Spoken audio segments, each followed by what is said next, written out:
Daddy, we left my dream captain in the field. I'm a drink like Champions League. Every 25 hits, even the only field. Man, I better be road like a Ferrari. We got a contest, I said I love of the tweet. Create my own leagues and off we compete. Running although here's Canapri, he's on a hat-trick and he's in! This is Corner Flag Talk. Hey guys, and welcome back to another episode on the Corner Flag Talk podcast. It's your boy John, here with Virgil. As always, Virgil, what's good? Yeah, come on, just chilling and everything, just winding down. Things starting to ease up, so just enjoying life right now. How exams was stuff?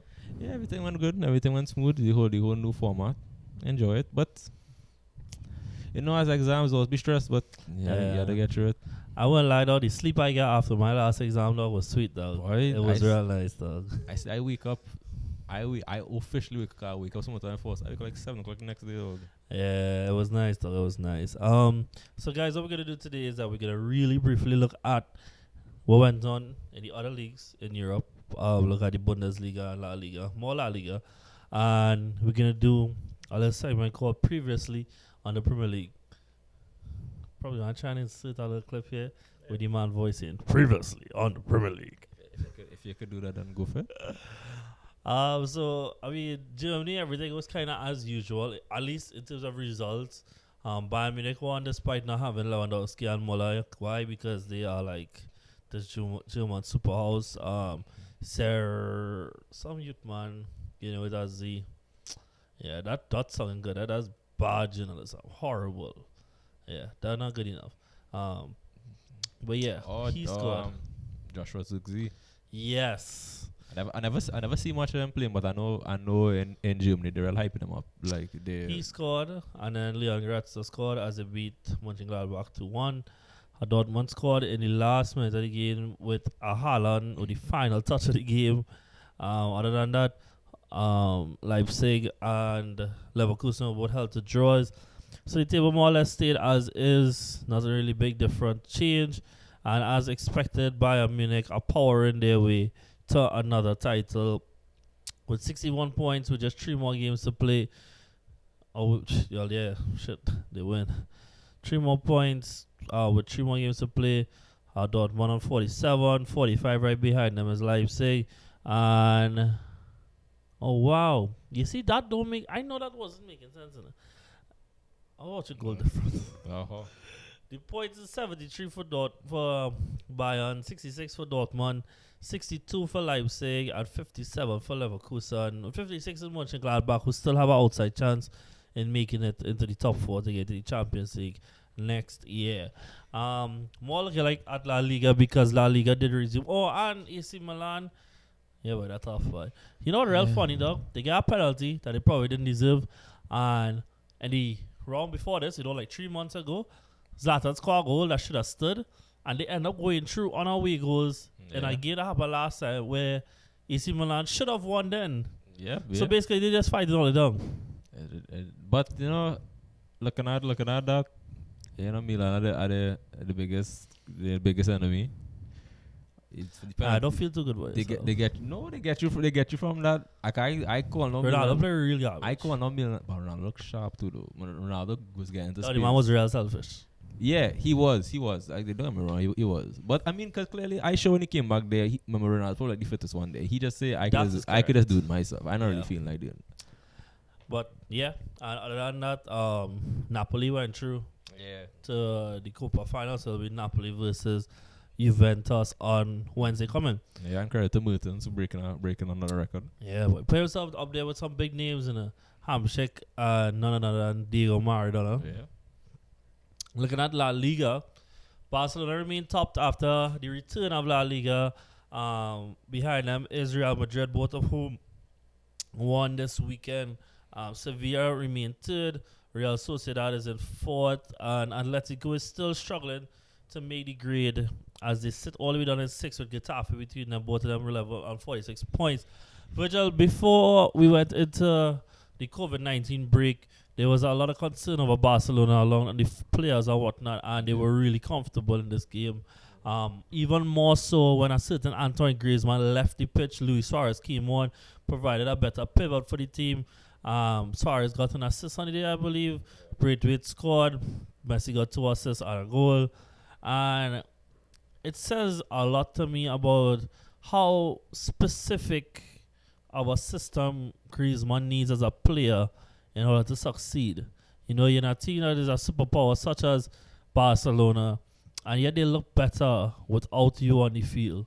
You know, and that to me says a lot. You know, Braithwaite scored a goal at his full debut for them, which again it says a lot about Griezmann himself.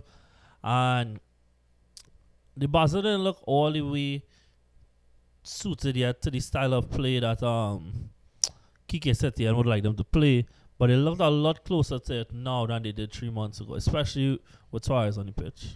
And for now having the whole option of a full fit Barcelona side, it was a good test against Mallorca. But you saw when Suarez came on, you saw a whole difference. And from just seeing, you know, when Suarez started on the bench, obviously for had to take little precautions. You know he's going to come on, and you know for a fact once Suarez comes, it's going to make a difference. And that comes with Griezmann.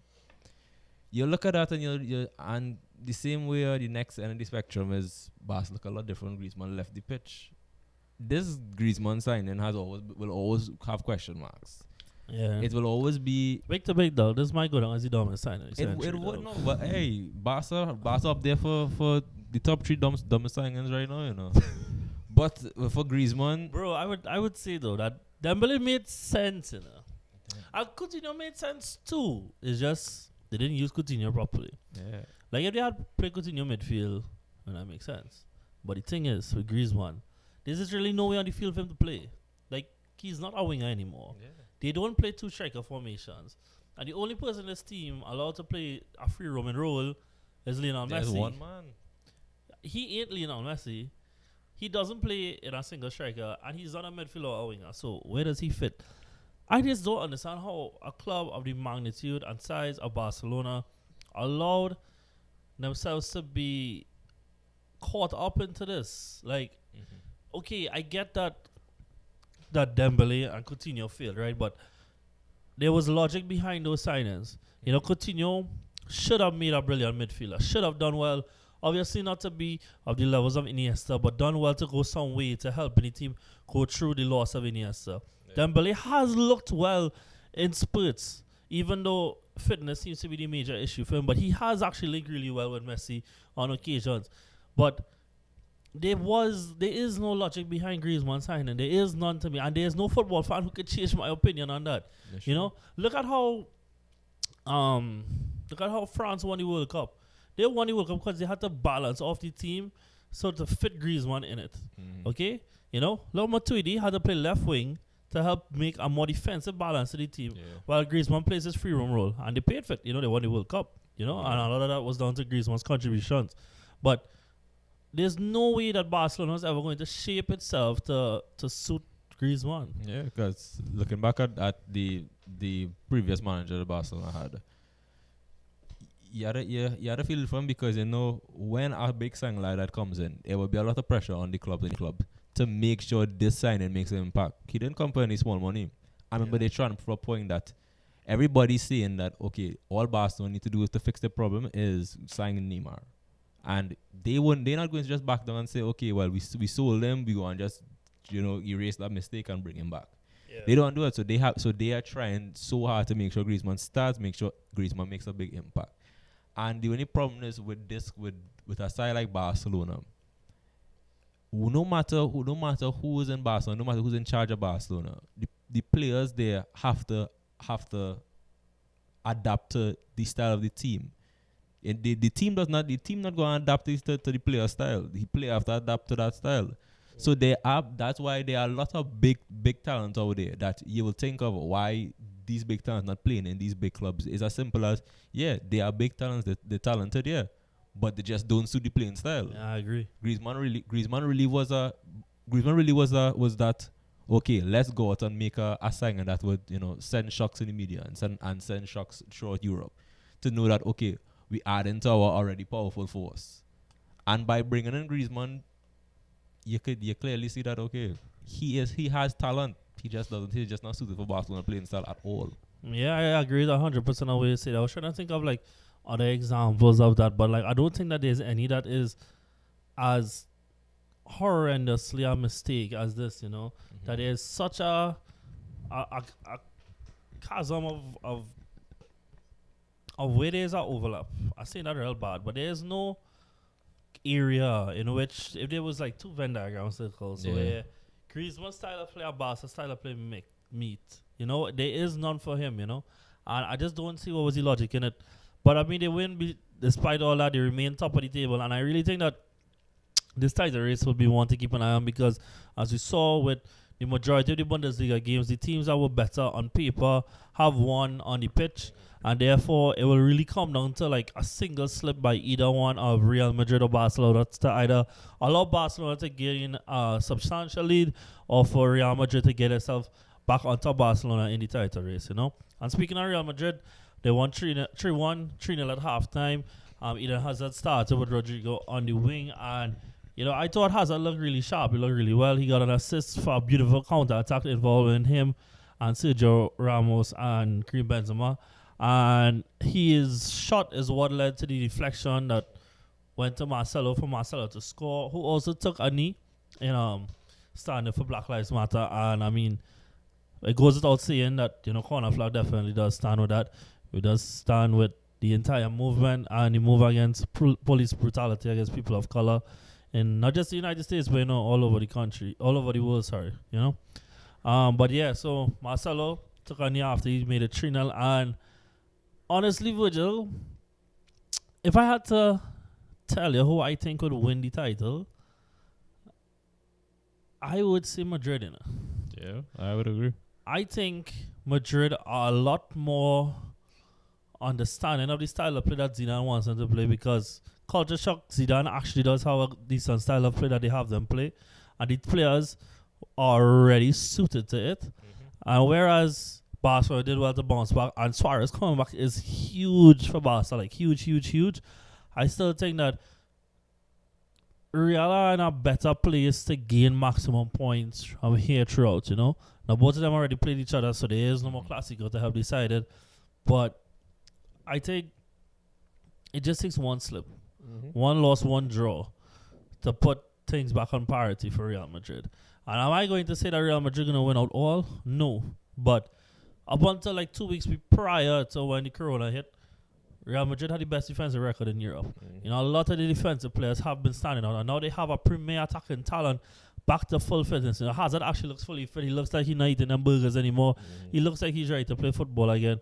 And if he is up fit, they have one of the best defensive teams in Europe with Casemiro, Varane, Ramos, Carvajal, the whole set. Then I would put my money on Real Madrid to come back and win this title. A very, something that's going to be important for the rest of the season, and a lot of people might just overlook this. The implementation of the 5 sub rule for a team like Real Madrid that have the firepower.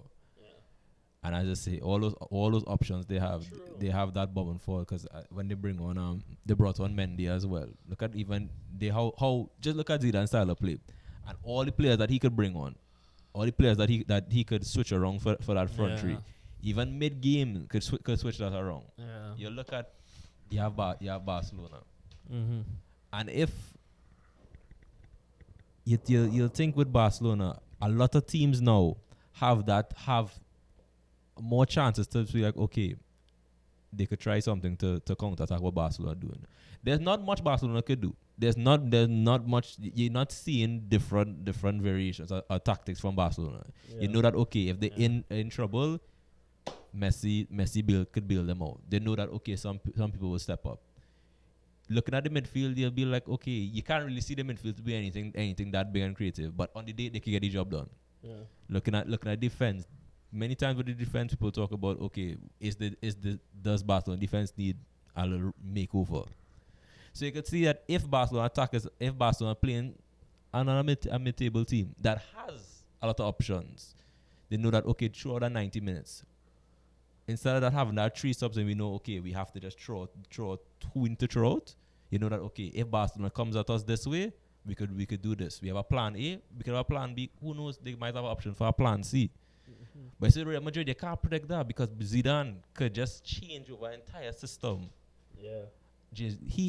With his team he have there, he could just switch over everything. And with And that, Real Madrid really do have like a depth in options. yeah, you a know? depth. Because after they started Hazard, Hazard, Rodrigo, and Benzema yesterday. That's not even included players like Jovic, Vinicius, Isco, those kinds of players. You know? Did Valverde? I believe so. Yeah, I think, and even them have. And even if so, in the midfielders players like Valverde, Cruz, Modric, there's a depth in options available to Zidane. You can bring on Brahim. Yeah, so many players you can bring on. I picked too big. I don't know why to buy, but still, I just shouldn't. Zidane probably have a plan, but even Vinicius didn't even start. Yeah, and look at all the Brazilian attackers they have. They could switch it up. I'm saying all this right now. And you all might not see it, but in my head, I'm thinking about Champions League, and I'm like, "Wow, this just a little crazy." Before we move on, though, Tancredi Palmieri tweeted today: clubs discussing the possibility to include in Champions list for the final 8 the new signs that they make. Proposal to be discussed tomorrow at the ECA meeting. If an agreement will be reached, and UEFA Executive Committee will change the rule. Which means that more than likely Champions League is going to be played in July, and a lot of sign-ins will be made by then. And there's a possibility that they'll include new signings in that. So players like, Chelsea will get Werner and Ziyech to play the return leg versus Bayern. Werner should switch. Yeah, watch Werner get knocked out. That makes sense. Oh, for real? Because Leipzig going through. Oh, wow. Yay, that tragic point. Wow, for real. But yeah. Real sign everybody. I mean Liverpool sign everybody you want. You sign whoever you want. But that'll be interesting though to see these new players though.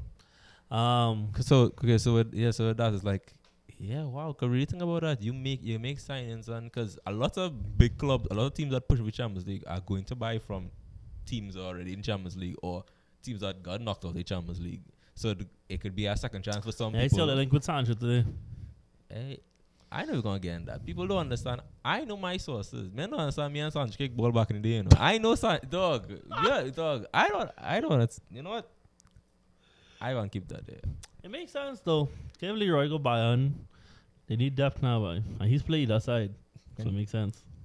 I just want to ask a question for anybody people listening here. You all just think about it.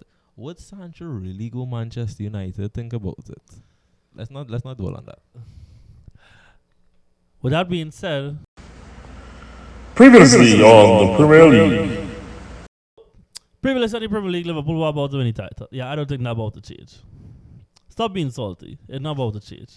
There's no possibility Virgil dog. Even if they draw all the games remaining, they still gonna win the title. You never know.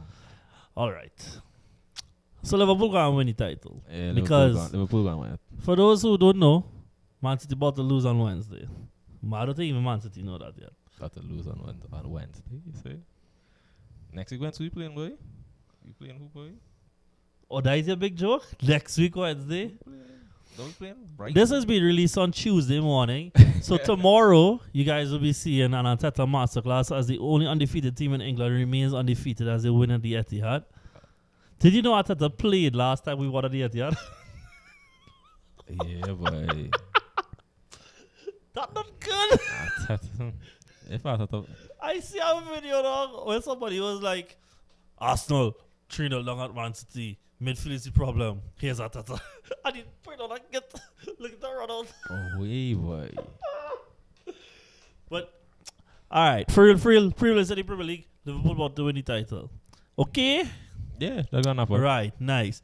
Rest of the league now. Manchester City, the case is currently in court, and we won't hear back from them until July. Apparently, they need a whole month to already confirm what we already know, which is that Man City is guilty, and they should be kicked out of the Champions League.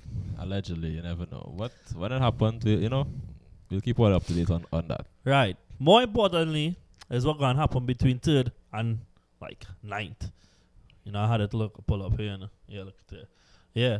I say 9 just to include my boys, but really actually we still in it because we on 40 points with a game in hand, and Manchester United on 45 in 5th, which is a place that potentially could turn into a Champions League spot depending on what we're going to win Man City. And after we beat them on Wednesday, we're going to be on 43, which is tied with 6. I feel like I can give you that points though, like as a favor to Arteta for all as a service he do all yeah. I really, I need it.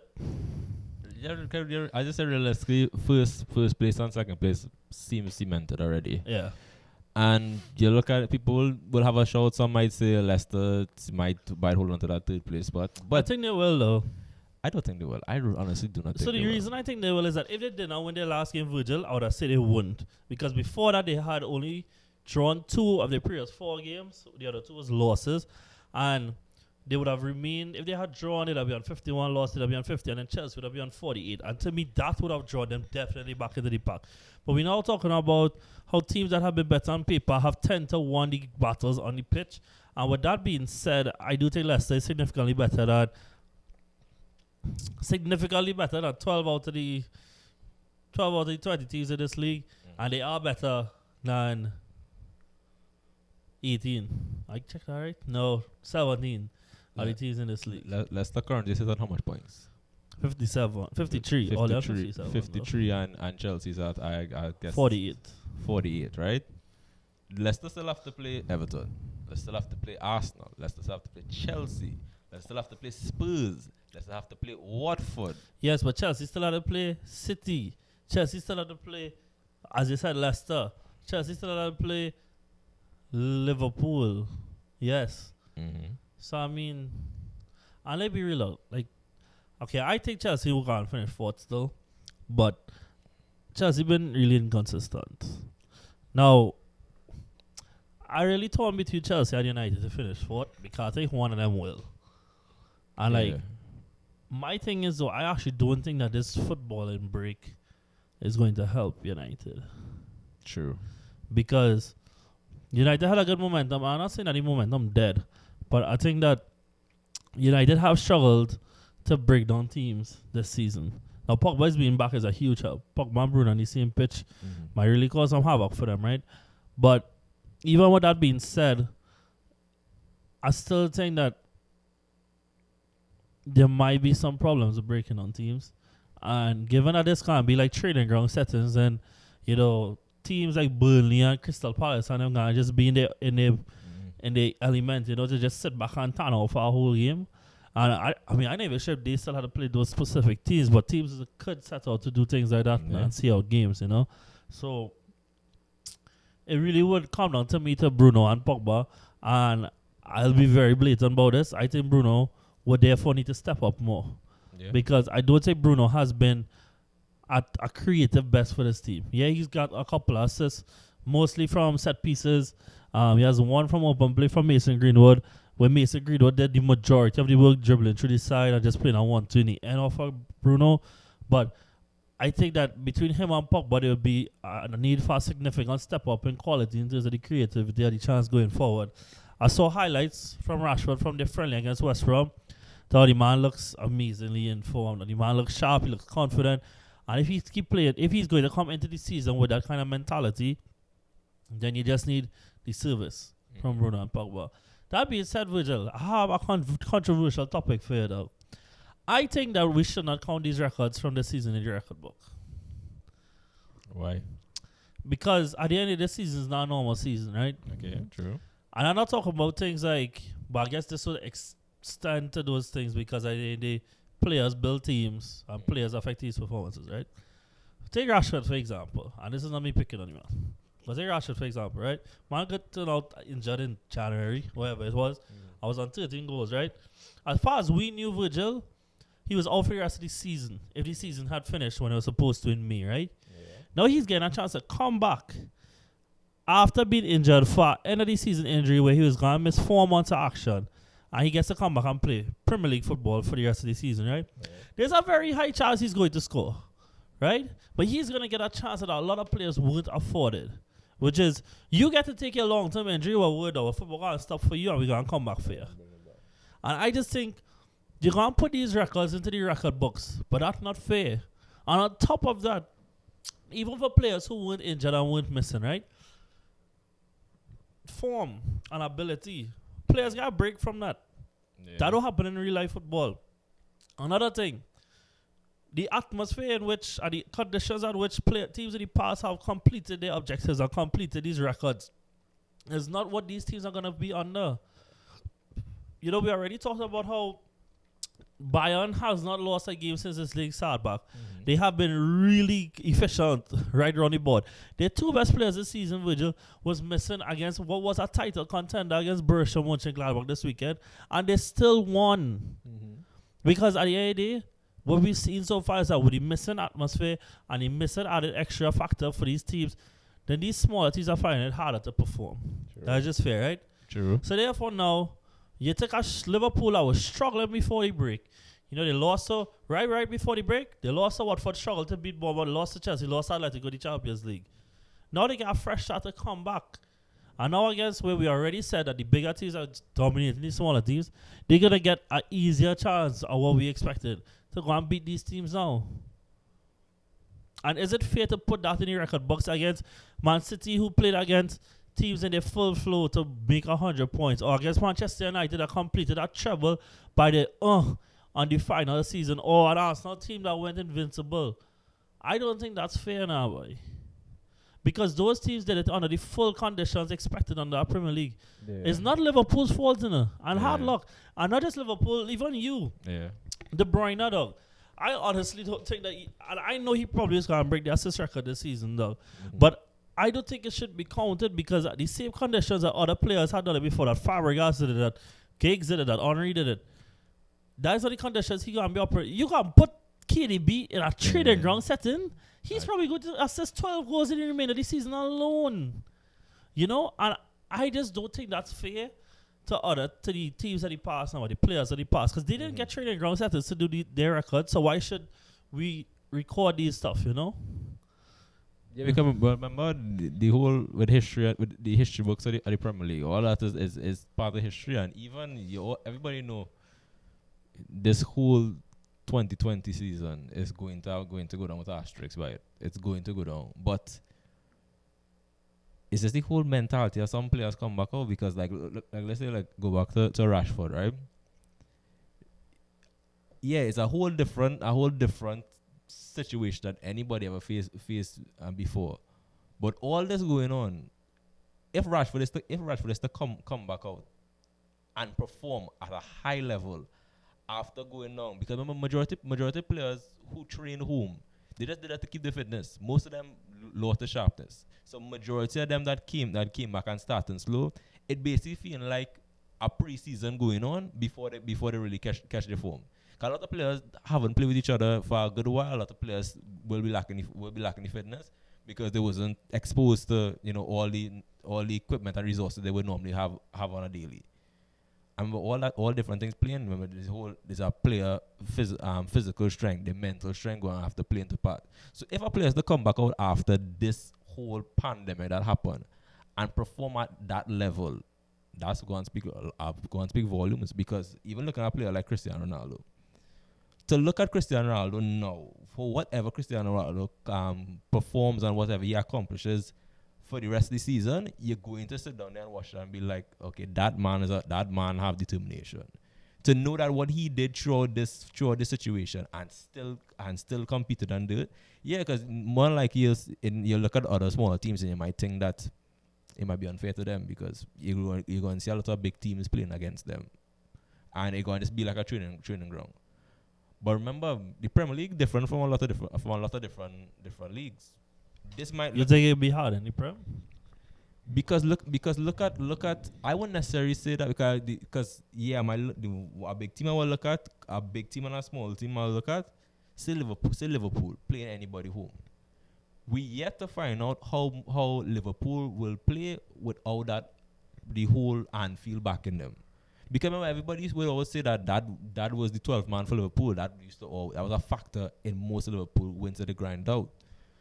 Say if they go up against a strong mid-table team, like say if they play a Wolves, you might look at that and think that Wolves might have the advantage in this because those players know that they don't have no pressure in their head of they have to perform, they have to do anything. They just playing football. They could go hard. They don't have to worry about anything. My thing is that right, so you're showing not the other side of it, right? But I should not both ways. The conditions is not normal. Yeah. So therefore, how we go and record information when it was not performed under the same variables though Yeah. as other players before now, boy. And I just don't find that fair. Because you're right. Some players might thrive in this environment, Yeah. some might not. And but regardless, it's unfair to those before because there were some before who might have thrived in this and those who might have done worse in this, but had to deal with the way it was, like other players for 20-something years, the Premier League going on, you know? True. And I just don't think that, yes, it is unfair to a lot of players who have been performing this year. It really is. But it is a greater injustice to me because the truth is, dog, there is going to be some injustice done, you know? Yeah. Like, we already talked about the smaller teams underperforming. Dog, I really worry. And we going to talk about the relegated teams just now. I really worried for some of them, you know? Now, there are some that I actually think might benefit from this. Like, actually, Norwich might, you know, because Norwich is probably one of the best tactical teams in the league and have suffered it in the regular conditions. I think it just come down to our technical ability on a field. I think Norwich might actually rack up some points that they would not have racked before, you know? But I just don't think that it is fair to record what going to happen throughout the end of the season compared to those before, because those before performed under different environments for 20-something years compared to now, where it's empty stadiums and training ground settings. You know? So respect with that, like, so what about, because, yeah, you know, all the goals and assists, everything, they will go towards the overall stats for history. So I think everything from this season should just go down with asterisks, though. yeah. And it shouldn't. And it should be watched, I don't know, like, should be put in a different color than the record books or something, though. More than likely, I feel like that's how it might go down, you know. But how you feel that player with respect to like finding out top scorer and stuff for the league? Dog, I just think it's unlucky, dog. Everything could be counted until when it stopped. So like towards men total goals for their career and thing, dog. Aguero is still the top scorer and the top all-time scorer, dog. KDB still having 16 assists. But anything done from here on out, it shouldn't be recorded from the point of view that whether they thrive or whether they fail, it is abnormal circumstances. And whether they thrive is unfair to the opposition who are failing, and whether they fail is unfair to them for being put in abnormal circumstances. You know? But and only one thing with that, okay, see with stuff like that going on to, well, how this whole pandemic go and cause a ripple with everything happening. Because from way before, remember, a lot of different organizations trying to figure out how things going to run. And if you look at something like the African Cup of Nations, when that does get up and running, people who saying that how when that come about, they think about concluding that quicker. That might happen during a later time of the season. And you might look at majority of players, so you might see like, okay, if this happen, this might affect Salah next season. Well, my thing with that is that you know that happening. Yeah. You sign up for that note when you're signing African players. You know that they might leave mid-season that way. It's true. That is just a fact. Look at Huming Son, dog. He's had to go off to training for war and all kind of shit, dog. You know, but they sign up for that. You know that with signing those players. This is something that was unknown. Yeah. This is something that is unprecedented circumstances now. But anyways, back to the football. I think Manchester United has the best schedule out of the 6 teams fighting for the top 4, or top 5, where it might end up being. I think Wolves, who are a team that predominantly thrives on being on the counter, might struggle. I don't know what you think about that. I think Sheffield are not really too sure where they might fall in this. I think Spurs, where they were good before under Mourinho, was relying on individual ability from players like Alisson and Kane. And having all of those back and fit once again, I don't see it being any different. And while I don't think Spurs will make it in the top 4, I think they will finish very much respectable in the league and probably finish like 6 or 7. And with Arsenal, I really just don't know what to think.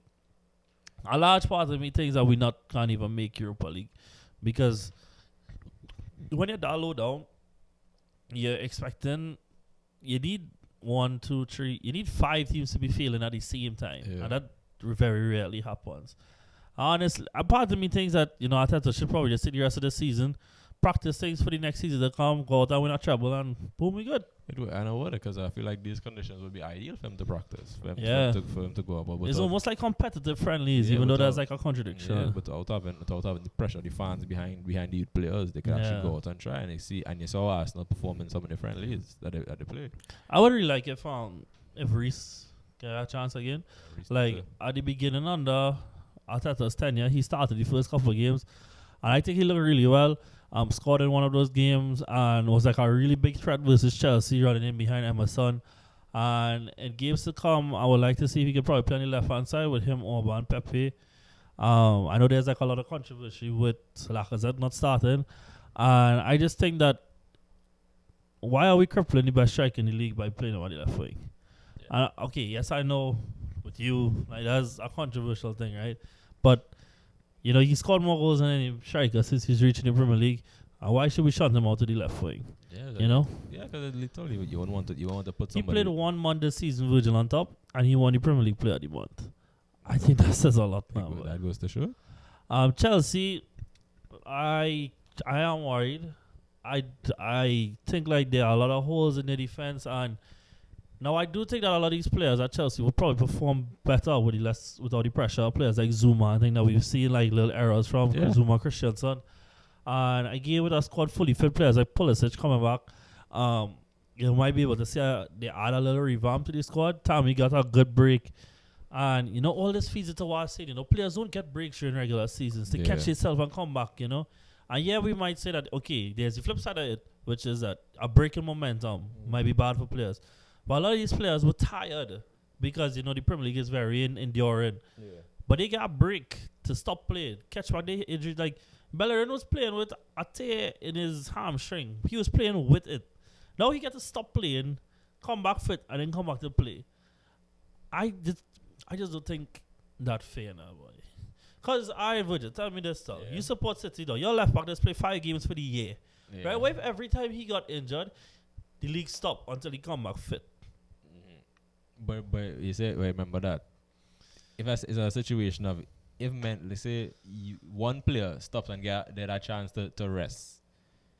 They also fight an injury, but they say they get a chance to rest. Look at everybody else who playing. They also get a chance to rest too. So the same way how you might think that, okay, this person might rest and they might come back out to full form. The option and the everything was there for the others to do that. But why you saying this, Virgil, then? Under regular circumstances, all they would have had to do without Bendy. And then all they might have suffered fit. It's like for example, I'll use. Let's say City against Real Madrid. Yeah. You look at that, you'll be like, okay, under regular circumstances, that second leg, you're looking at more than likely City was to go through that. I still think City will go through. But looking at this Madrid side, that have a hazard rest, and majority of them are the players that was able to rest. Right, and why are you saying this, Virgil? That is unfair. No, that is not unfair, because at the same time, we have players who was not injured. But that's not how football is. Football don't wait for people to come back from injuries. It doesn't, but still. It doesn't say that this pandemic and the whole rest period did not this benefit. also affected match fitness and things. Yeah, but it not affecting one player. If it was affecting one player, you'll be like, okay, this might be unfair. But the fact that it affects everybody. So you take it fair just because, let me say, I don't even know who's being injured for real. Let me say Hazard and what's the equivalent point? Let me say Hazard and Ramos was injured. Yeah. So just because Ramos and Hazard coming back and Laporte and Sané coming back, it's fair. It's a fair game. I don't think that's fair. Because part of football is planning for these injuries and things too. Part of football is part of football. And having a deep squad. And deep squads help you win things. What's the point of having a deep squad if every time somebody get injured? Then it's better only they spend that money on Mendy. What's the other one? Rodri. Yeah. Why spend that 70 million on Rodri? Best only had keep that, sell Sané in the summer, go and add all that money together, rest it on PSG chest, and go and bring Mbappe. It's true. But the same way say football is... Because every time Mbappe feel tired, we can just stop the league. The same way football is based on... You sure you feel tired now? You want to stop the podcast? The same way football is based on planning. You'll see that, when you have all those little, injuries and whatnot, the little mishaps happening. The manager's there to plan for that. The manager's there to fix their side and plan for that.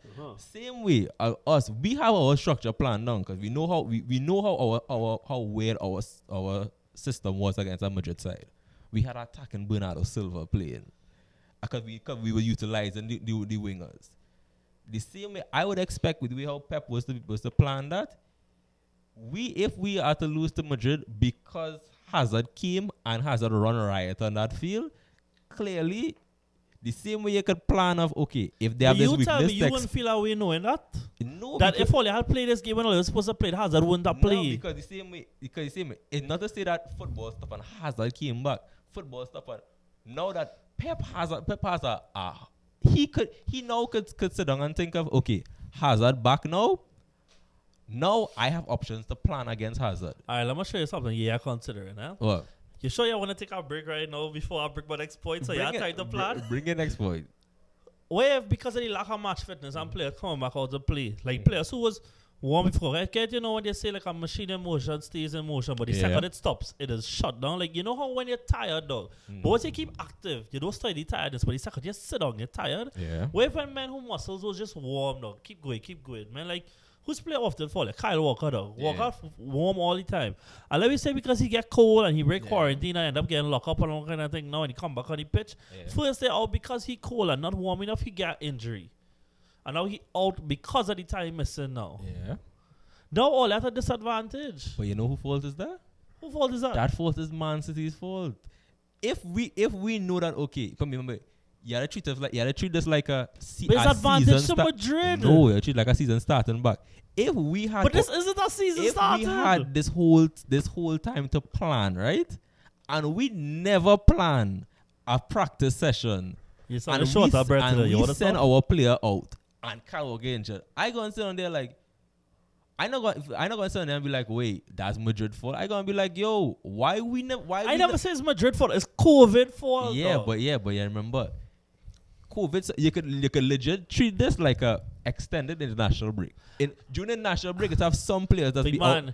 During international break, you know what's happen? Men just still be playing football. But I say think about it. It have men that be playing football and have those that not playing. Look at Vardy. Even them just be playing, training and things. They will still be active in training. But have men, and a 2-week break compared to a 3-month break. But have men who was active, who could have stayed active. Remember, you have your rules to stay active at home, right? It might not be the best. Or remember, you have to sit down and go on the guidelines of NHS and all that. So you can't really bring them back out to a big field and all that. That's a big issue there.